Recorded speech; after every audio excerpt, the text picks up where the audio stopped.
Makakatulog kayo ng mahimbing, Mr. Kui. Kung talagang wala kayong kasalanan.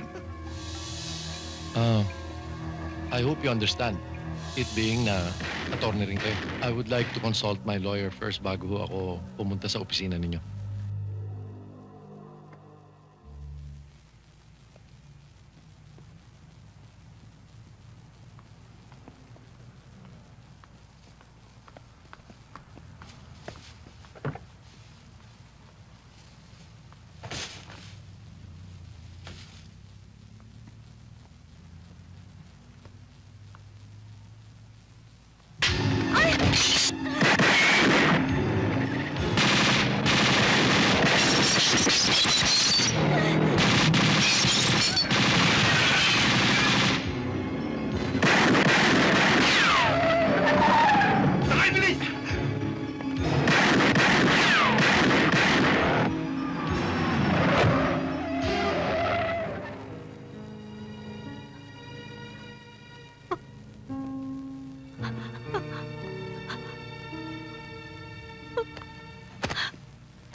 Hindi naman kaila sa'yo, Epi, na nasa peligro ang buhay mo.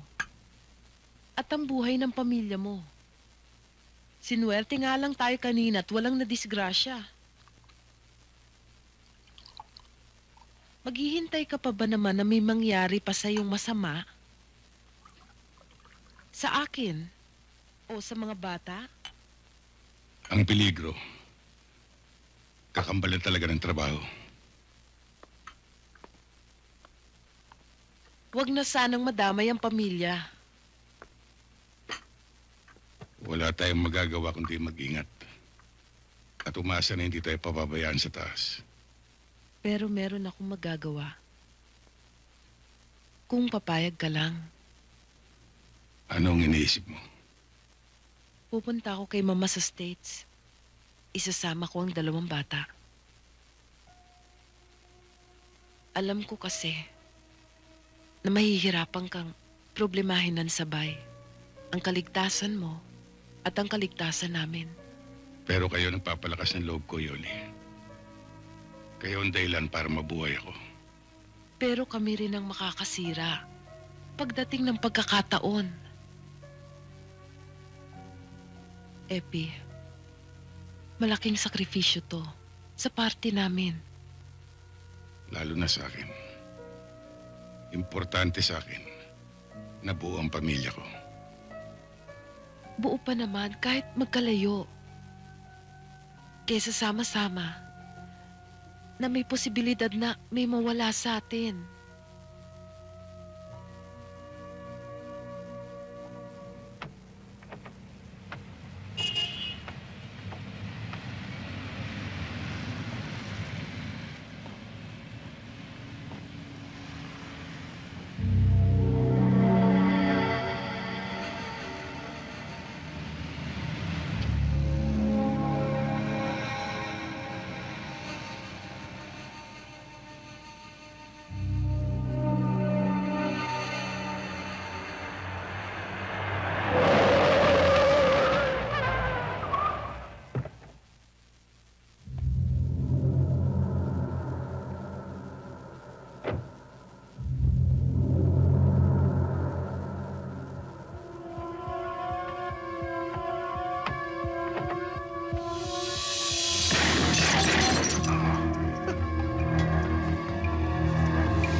Good morning, sir.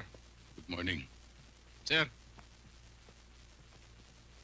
May problema ho tayo. sir. Hindi ho namin maimbitahan si Mr. Henry Quay dito sa headquarters. Lalo tayong mahirapan, sir.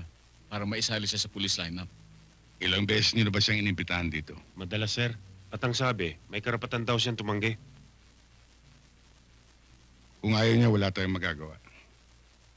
Kung hindi natin siya madadala sa police lineup, ang police lineup ang dadali natin sa kanya. Pag nakilala na siya ng biktima, maaari na tayo makabuo ng kaso laban sa kanya. Maging ang security sa subdivision, maaaring siyang ituturo, sir.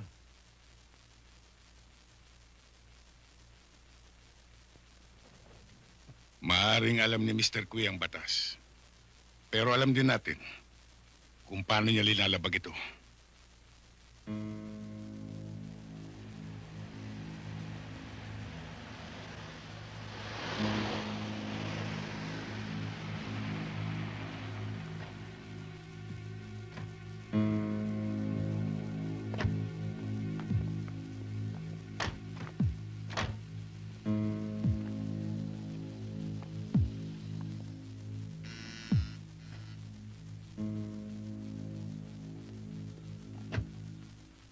Si Mr. Henry Kui, nandiyan ba? Andiyan po, nasa itaas. Pakisabi si Atty. Velasco ng NBI. May sasabihin lang ako sa kanya. Sandali lang po, tatawagin ko siya.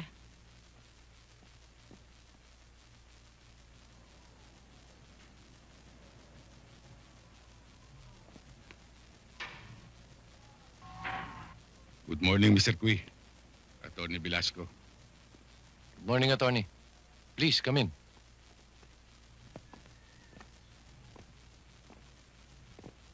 Sit down. Thank you.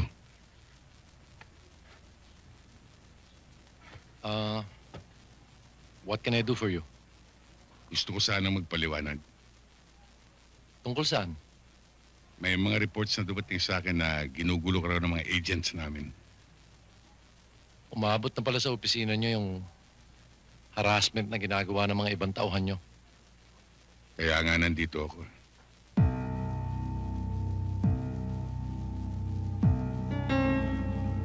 Siya ba Marel? Oo, siya. Diyan na nga ako, sir.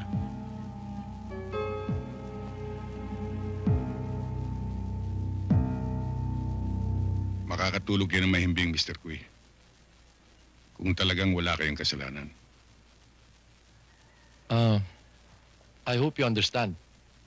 It being na attorney rin kayo. I would like to consult my lawyer first bago ho ako pumunta sa opisina ninyo. Thank you again, Mr. Kui. Thank you rin, attorney. I'll see you to the gate.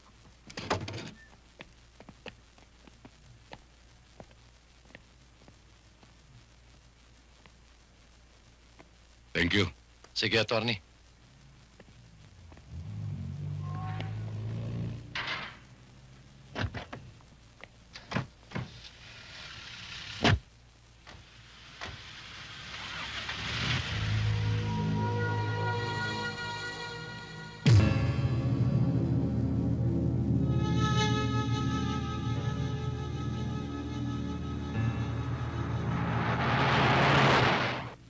Wala pa ba ang daddy ninyo? Mami, siguro mas maganda kung tatawagan natin siya sa office, di ba? Oo nga, ako na magdadayan, Mami. Sige, dalian mo.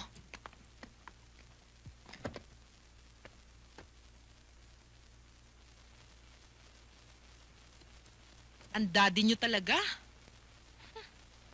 Aalis na lang ako. Ang dami pa niyang inaasikaso.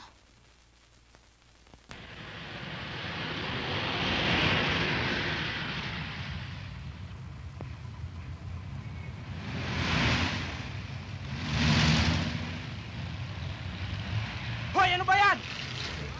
Sana! Sana na kasi ng bulong ang sasakyan! Tulugin mo na yan! Wala kang pakialam! Bakit? Sabi ko sa'yo, kapala!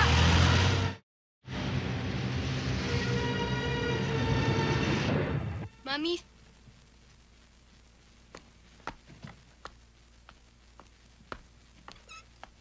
Hello? Si Attorney Velasco nga po.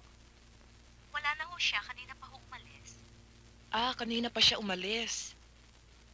Ganun ba? Opo. Sino po ito? Misis niya ho ito. Sige. Sige ho, maraming salamat na lang, ha?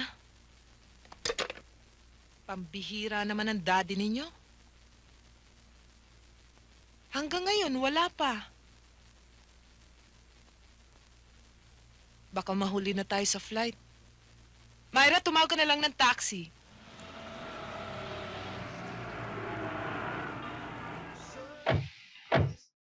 Tutuloy ba tayo? Oo, pupunta tayo. Good morning, sir. Anong order niyo, sir? Yung dati. Crispy tenga at saka inihaw na panga. Saka 3 beer, ha? Gawin mo ng 6. Unahin mo lang yung beer, pare. Yes, sir. Malamig. Isa mo, ah. Yes, sir. Plan nyo rito, ah. Magandang araw po sa inyo. Tuloy ho kayo.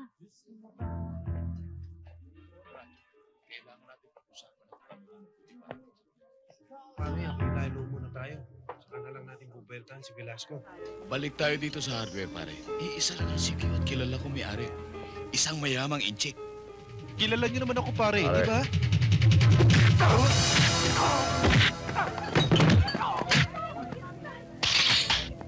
Wag ko! Wag!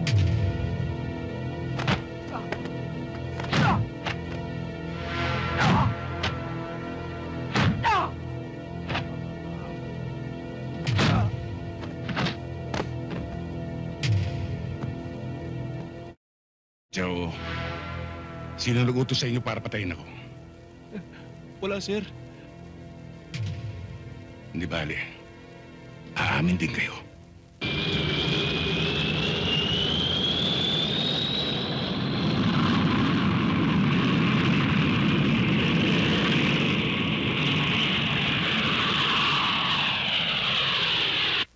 Alam kong sinisisi ninyo ako at hindi ko pinigilan ng mami ninyo. At alam ko rin na walang may lakas ng loob sa inyo para pagsabihan ako. Dad, yun talaga ang gusto ng mami at saka alam naman naming laban sa kalooban mo yun eh. Ang iniisip ng mami ninyo ay para sa kaligtasan ninyo. Kaya pumayag ako sa gusto niya. Susunod ba kami sa kanya, Daddy? Kung makakabuti, oo. May iiwan ka mag-isa dito? Kung kinakailangan, makinig kayo. Meron akong pwedeng gawin para hindi tayo magkahiwa-hiwalay. Ang magbitiw sa akin trabaho. Wag na, Dad. Alam naman namin na yun ang buong buhay nyo eh. At saka isa pa, malalaki na kami. Balang araw, magkakaroon na kami ng sarili-sarili namin buhay. Oo nga naman, Dad. Naintindihan ho namin kayo. Dad, Daddy? mahal na mahal namin kayo. Dad, mahal na mahal ka namin.